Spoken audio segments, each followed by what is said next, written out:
14절이 아니고 요한복음 14장 14절을 보겠습니다. 내 이름으로 무엇이든지 내게 구하면 내가 시행하리라. 내 이름으로.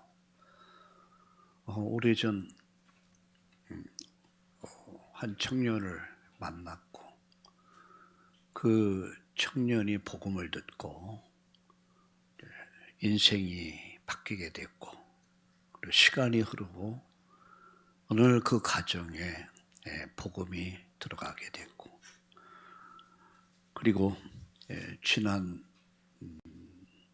주간에 그 어머니께서 세상을 이제 가셔서 제가 갑자기 또 그곳에 가서 뭐 왔다 갔다 할 수 있는 것도 아니고 그래서 장례식을 마치고 올 수 있어서 감사했습니다. 저는 하늘의 미랄이라는 걸 생각을 해봤어요. 여러분 밀알갱이 하나는 작죠. 그렇게 보잘것이 없어요. 근데 그 하늘의 미랄이 땅에 떨어져 썩으면 많은 열매를 맺어요.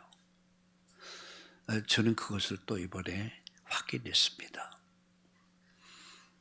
그에 의해서 그 아버지가 예수 믿고 구원받고 하늘나라에 가시게 됐고 또 그를 통해서 그 어머니가 예수 믿고 그가 세상을 떠나시기 전에 그 가정에 산소 있잖아요. 그 산소는 옛날에 제사 지내는 상징이었죠. 우상 숭배 상징이었는데 그 묘소를 선조들의 묘소를 다 이렇게 파멸을 해서 정리를 하고 그리고 이제 그가 하나님의 부름을 받았습니다. 이런 말을 하더라고요. 우리 어머니가 하신 일 가운데 가장 중요한 일이 있다면 가문으로부터 흘러내려온 우상을 없앤 것이다. 이런 얘기를 하더라고요. 그리고 보니까 이번에 우리 장장모가 막내더라고요. 오남매의 막내인데 그러니까 막내는 힘이 없잖아요. 그럼에도 불구하고 형제들 다 조카들 하니까 한 20명이 넘어요. 그들과 함께 장례를 하면서 내가 무엇을 해야 할까 기도해 봤습니다. 내가 일대 할 것은 이 가정 가문을 바꾸는 것이다. 그래서 첫 시간서부터 확실한 복음을 전하고 5번의 예배를 드리면서 보통 이제 임종 예배, 소천 예배죠. 그리고 그리고 입관 예배, 그리고 이제 그 발인 예배, 하관 예배 이렇게 진행이 되죠. 한 4번 정도, 3번, 4번. 보통 이제 교회가 좀 사이즈가 있는 교회들은 부목사들이 많이 하죠.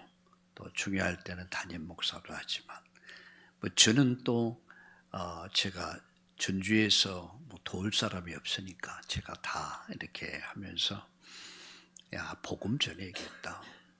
확실하게 복음 전하는 거죠. 그래서 한 20여 명이 넘는 이들에게 매 시간 영접을 통해서 예수님을 초청하고 영접회계에서 이 가정 가문의 복음을 심는 기회가 됐어요. 그래서 또 한 사람 한 사람에게 다 물어봤어요. 예배 회복하고 예수 믿고 이렇게 가정 가문이 복음의 가문이 되도록 해라. 이것이 바로 부모님이 원하는 것이다. 그런 시간을 갖고 또 감사함으로 돌아올 수 있었습니다. 저는 거기서 한 사람의 중요성. 한 사람이 서면은 가정을 쓴다. 많은 사람이 아닙니다.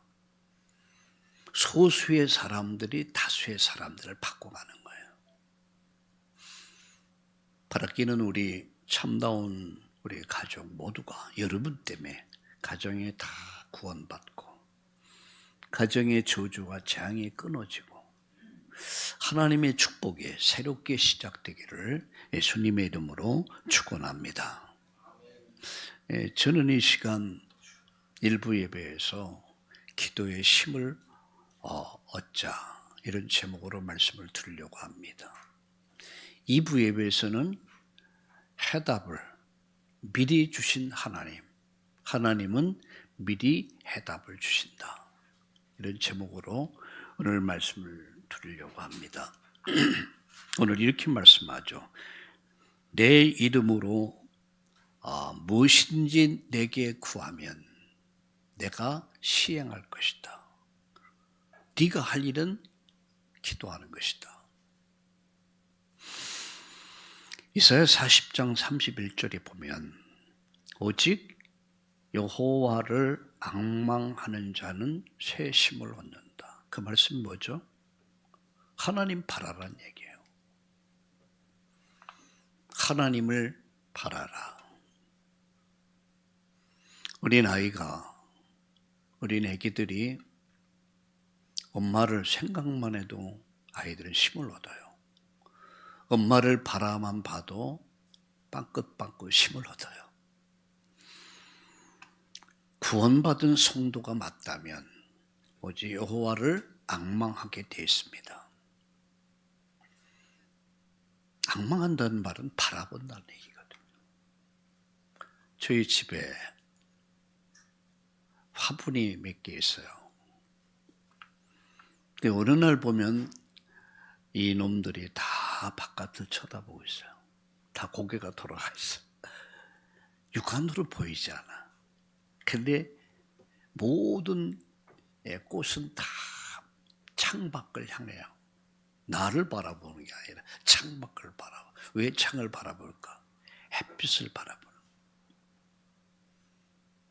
우리는 주를 바라볼 때에 힘을 얻습니다. 성도의 삶은 기도의 삶이죠. 그래서 지난 이 시간에 기도 이전이라는 제목으로 말씀을 드렸습니다. 기도 이전에 내가 정말로 해야 할 일이 뭘까? 여러분 기억하십니까?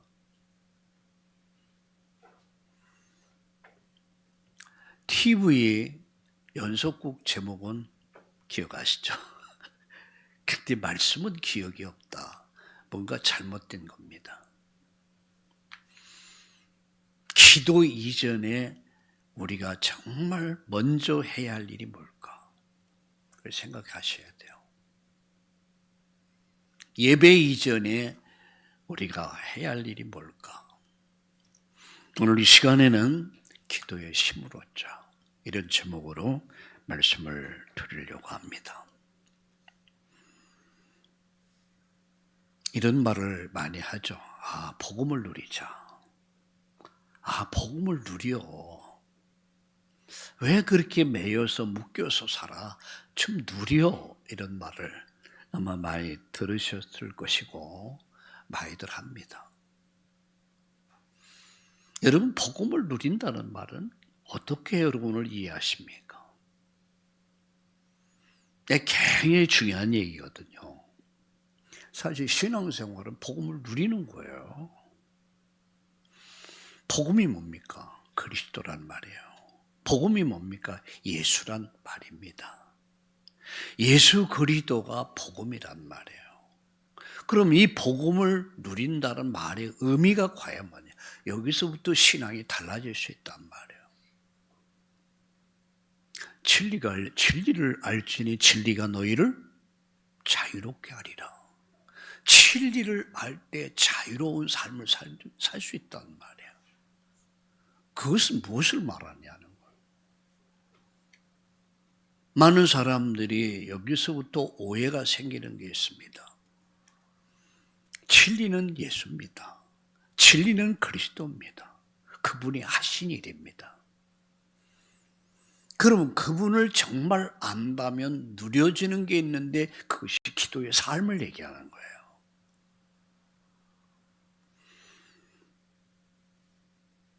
기도의 삶이 되면은 전도는 하는 게 아닙니다. 되어집니다. 자연스럽게 되어집니다.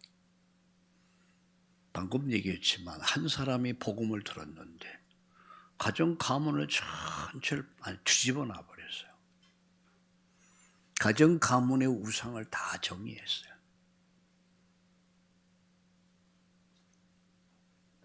무엇을 말하느냐? 이게 복음을 누리는 거예요. 복음을 알면 굉장히 자유하죠. 더 이상 사주팔자 운명에 묶일 필요가 없어요. 더 이상 우상 숭배할 필요가 없어요.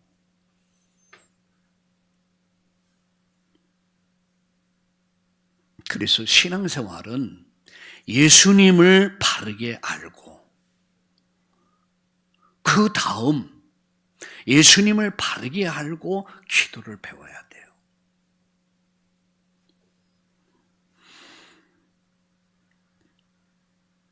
그래서 세 가지 말씀드립니다. 첫째는 우리가 기도에 도전해라. 기도를 배워라는 얘기예요. 우리 나이가 처음 이제 엄마라는 말을 얘기했죠. 가장 먼저 배우는 말이 뭐예요? 엄마라는 말이에요. 그 다음에 이제 아빠. 이 아빠는 이제 이순이야. 아이가 아빠 먼저 배우면 좀 약간 이상한 거죠. 엄마라는 단어를 가장 해요. 그래서 가장 잊혀지지 않는 단어도 그런가. 장례식을 이렇게 보니까 딸들이 가장 슬피 울더라고요. 그래서 마지막 그 화장장에 딱 들어갔는데 엄마 그랬는데 한갑이 넘은 딸도 엄마야. 엄마. 어릴 때부터 처음 배운 단어가 엄마야. 우리가 예수 믿고 구원받은 성도의 삶에서 가장 중요한 단어가 예수라는 단어예요. 왜 그렇습니까? 그는 우리의 구원자야. 그분은 우리의 중보자야. 그분은 우리의 길이에요. 우리의 생명입니다. 그렇기 때문에 가장 먼저 배울 게 예수라는 단어야. 예수님을 바르게 알게 되면 그 다음 배우는 게 기도입니다. 그래서 첫 번째 할 일이 뭐냐? 기도에 도전해라. 기도는 세 가지가 돼야 됩니다. 첫째는 하는 기도가 돼야 돼요. 둘째는 하는 기도가 되면 두 번째가 되어지는 게 되어지는 기도가 있습니다. 세 번째는 누려지는 기도가 있습니다. 하는 기도가 뭐죠? 말을 배워야 된단 말이에요. 아이들이 말을 배우지 않으려고 입 딱 다물고 있으면 그 아이는 말을 배울 수 없어요. 하는 기도는 노력하는 기도입니다. 어린 아이가 엄마, 아빠, 할머니 세자는 단어가 잘 안 되나 봐요. 그러니까 할미, 할배. 옛날에 우리 주일학생 하나가 전도사, 제가 전도사 할 때 전도사님이라는 말이 안 나오는 거야. 이게 어디 갔다 온데 누가 나오고 막 누가 그래 전도사 불러요. 그래서 어른 목소리도 아닌데 전도사 돌아보니까 주일학생이야. 전도사님 소리가 나오니까 전도사 반가워가지고 전도사 여기 있다. 아빠 엄마는 투자냐요. 이게 쉽죠. 어쨌든 배워야 된다. 기도는 배워야 됩니다. 언어를 배우듯이 우리가 기도는 처음 배워야 돼요. 그래서 너희는 이렇게 기도하라. 하늘에 계신 우리 아버지요. 이름이 거룩히 여김을 받으시오며 그게 하는 기도예요. 두 번째 뭐라고요? 되어지는 기도. 어느 날 이것이 응답으로 다가와. 여러분 이것을 확인해야 돼요. 아, 이게 응답이구나. 이게 축복이구나. 그게 확인이 돼야 돼요. 우리 무수한 시간 속에서 흘러갑니다. 수많은 응답 속을 살아가면서도 이것이 응답인지를 잘 몰라요. 지나놓고 보면 아, 그게 응답이었구나. 못 누린단 말이야. 지금 우리는 예배 드리면서 지금 이 응답을 누리고 있는 거예요. 확인해야 된단 말이에요. 확인. 그리고 어릴 때부터 자꾸만 기도를 가르쳐주고 기도하는 기도 속에서 응답을 확인시켜줘야 돼요. 엄마 뭐 사줘? 그러면 네가 기도해봐. 네가 기도하면 하나님 응답할 거야. 사줄 때 사주더라도 아이들에게는 그렇게 해서 기도 응답을 가르쳐야 돼요. 이런 영적인 사실에 대해서 민감할 수 있도록 아이를 어릴 때부터 훈련시켜야 돼요. 그래서 항상 영적인 사실들과 연결시켜가야 돼요. 엄마, 나 오늘 응답 받아서 그래, 참 큰 응답이구나. 힘을 주고 격려해 주고. 그래서 주일학교에서도 응답 받은 것을 간증하는, 그래서 시상을 하는 이런 훈련도 필요하단 말이에요. 이게 안 되면 어릴 때부터 종교화돼 버립니다. 근데 나중에는 아무 힘도 없어요. 어릴 때 체험시켜야 돼요. 저는 어릴 때 잠깐의 경험이었지만 그게 제 인생에 많은 영향을 주었습니다. 그때부터 기도가 되어지기 시작하는 거예요. 그럼 이제 기도하기 시작합니다. 세 번째입니다. 누려지는 기도야. 누려지는 기도가 뭐죠? 삶을 말하는 거예요. 삶을. 여러분 우리가 호흡하잖아요.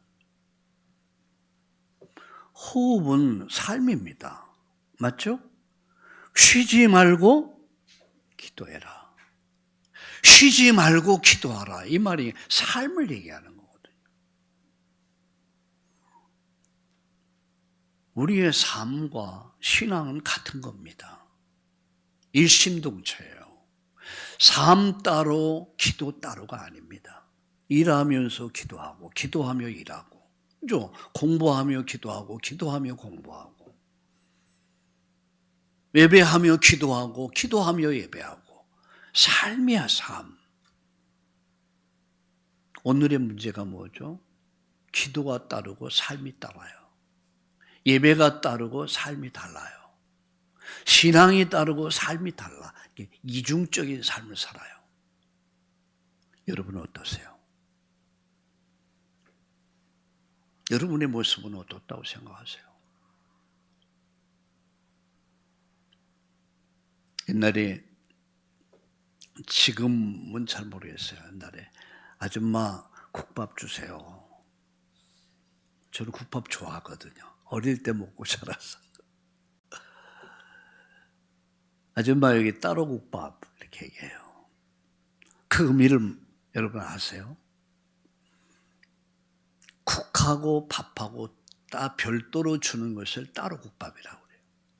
국밥 주세요. 이 말은 그냥 국에다 밥 말아주는 거예요. 신앙생활은 국 따로 밥 따로가 아닙니다. 그냥 삶이에요.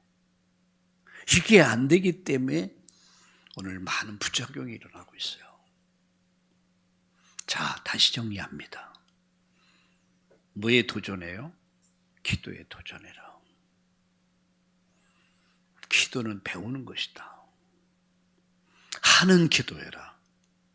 그러면 어느 날 되어지는 기도가 되기 시작하고 어느 날 누려지기 시작하고 삶이 기도가 된다. 그게 바로 신앙이에요. 두 번째입니다. 가장 정상적 기도. 우리는 가장 정상적 기도를 해야 돼요. 제가 그저께 유튜브를 하나를 봤어요. 와, 난 그거 보고 나 같아도 예수 안 믿겠어요. 뭐 옷을 벗어갖고 하니까 막 사람들이 막 쓰러져. 추풍낙엽같이 쓰러져. 와, 근데 뭐 손을 발발발발 떨면서 뭐 그야말로 악귀라고 그럽니까? 뭐 하여튼 발광을 하는 거다. 발광을. 손을 들고 기도한다고. 야, 세상 사람들이 이런 모습을 보면서 예수 믿고 싶은 생각이 들까? 응? 가장 신앙생활은요, 인격적이어야 돼요. 그죠? 인격적. 우리 주님과 나와의 관계 속에서 간절히 부르짖어 기도하는 건 이해가 돼. 근데 그 목사, 제가 볼 때 사이비 목사예요. 옷 벗어갖고 떠니 가면서 막 나가 떨어지고 뭐 막 그러더라고요. 나도 궁금하더라고요. 도대체 어떻게 저런 역사가 일어나는가? 네, 성령의 역사하시면요, 굉장히 인격적입니다. 그렇게 어떤 그 비윤리적이라고 그럴까요? 이런 식으로 그 집회를 보니까 나도 예수 믿고 싶은 생각이었어.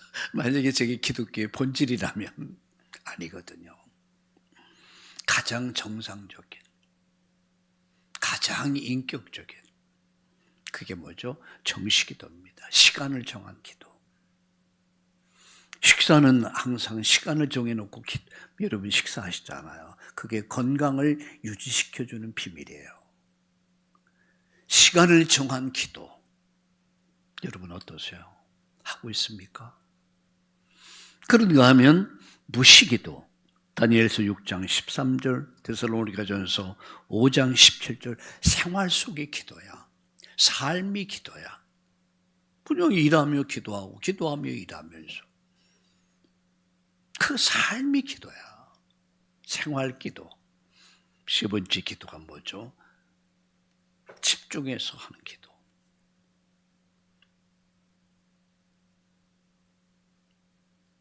바울이 나와 세상은 간 곳 없는 삼층전같이 깊은 기도 속에 들어가죠.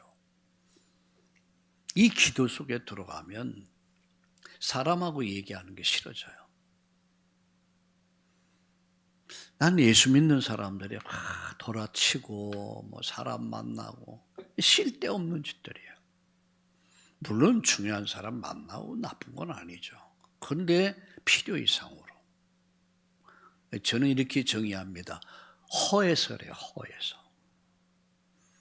정말 제대로 예수 믿는 사람은 그럴 시간들이 없어요. 뭐 날마다 친구 만나고 돌아다니고 놀러 다니고 그럴 시간이 납니까? 내가 성경 읽을 시간도 없고 기도할 시간도 없는데, 내가 복음 전할 시간도 없는데, 친구 만나는 게 잘못된 건 아니에요. 그러나 필요 이상으로 시간을 낭비해 가면서 과연 그게 올바른 신앙일까? 이런 생각을 해봐요. 진짜 예수 믿으면요, 때로는 외로워야 돼요. 때로는 고독해야 돼요. 주님과 함께하는 시간을 많이 가져야 돼요. 그게 정식기도요. 그게 무식기도요. 그게 집중기도야. 오늘 집에서 사택에서 교회로 오면서 이 얘기 저 얘기 하다 보니까 시간을 많이 해서 여보, 나 지금 기도 좀 해야 되니까 더 이상 말하지 마라.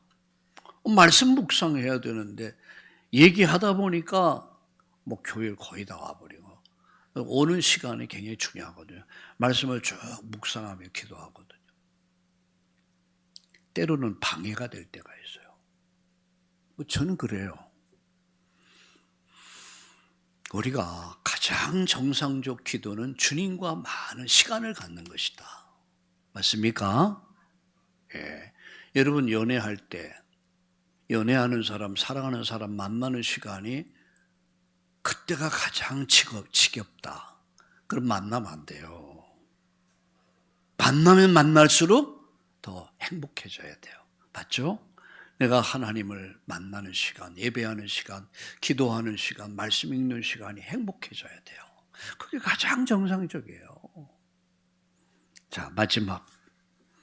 그럼 5가지 능력이 나타나기 시작합니다. 그게 뭐죠? 영적인 힘이 생겨요. 2번째 뭐죠? 지혜가 생깁니다. 3번째 뭐죠? 건강이 회복됩니다. 4번째 뭐죠? 사람이 따르기 시작합니다. 5번째 뭐죠? 이상하게 경제가 따라오기 시작해. 이게 회복이 되기 시작해요. 그게 성령의 역사심이야. 나의 무능이 치료되고 무기력이 치료되고 나의 한계를 극복할 수 있는 힘이 생기는 거. 그게 성령 충만입니다. 이 5가지 힘 얻기를 예수님의 이름으로 축원합니다. 결론 맺습니다. 기도 제목. 가정이 살아나도록 기도합시다. 가정이 살아나야 돼요. 그래서 가족이 다 따라올 수 있도록. 직장, 사업이 살아나고 여러분 사람이 따르는 사람이 되도록 기도하세요. 건강이 회복되고 경제가 따라오도록. 우리 서울의 용인의 전주에 정말 교회 부흥이 일어나도록, 그리고 교회 각 기관이 살아나고 구역이 살아나고 우리 주일학교가 살아나도록 기도합시다. 후대들이 살아나고 젊은이들이 일어나는 우리 참다운 교회, 그야말로 푸르고 푸른 그리스도의 계절이 올 수 있는 오는 그런 우리 참다운 교회 되기를 예수님의 이름으로 축원합니다. 우리 이 시간 다 같이 기도합시다. 기도에 도전하게 하시고 가장 정상적 기도 5가지 능력을 주시고 하나님의 기적이 이렇게 일어나기를 우리 다 함께 합심해서 한 음성으로 기도하겠습니다. 하나님 아버지, 오늘 이 시간 주의 이름으로 기도합니다. 하나님, 오늘 기도에 도전하는, 정말 기도를 배우는 우리 참다운 교회가 되게 하옵소서. 하는 기도, 되어지는 기도, 누려지는 기도, 삶이 되게 하여 주시옵소서. 그래서 가장 정상적 기도 속에서 5가지 힘을 얻게 하시고 가정이 살아나고 가족이 따르고 직장 사업이 살아나고 사람이 따르며 건강이 회복되고 경제가 따르며 우리 서울 그리고 용인 전주의 교회가 부흥되게 하시고 기관과 구역이 살아나고 후대들이 살아나고 하나님 젊은이들이 일어나는 푸르고 푸른 그리스도의 계절이 우리 참다운 교회에 오게 하여 주시옵소서. 예수님의 이름으로 감사하며 기도드리옵나이다. 아멘.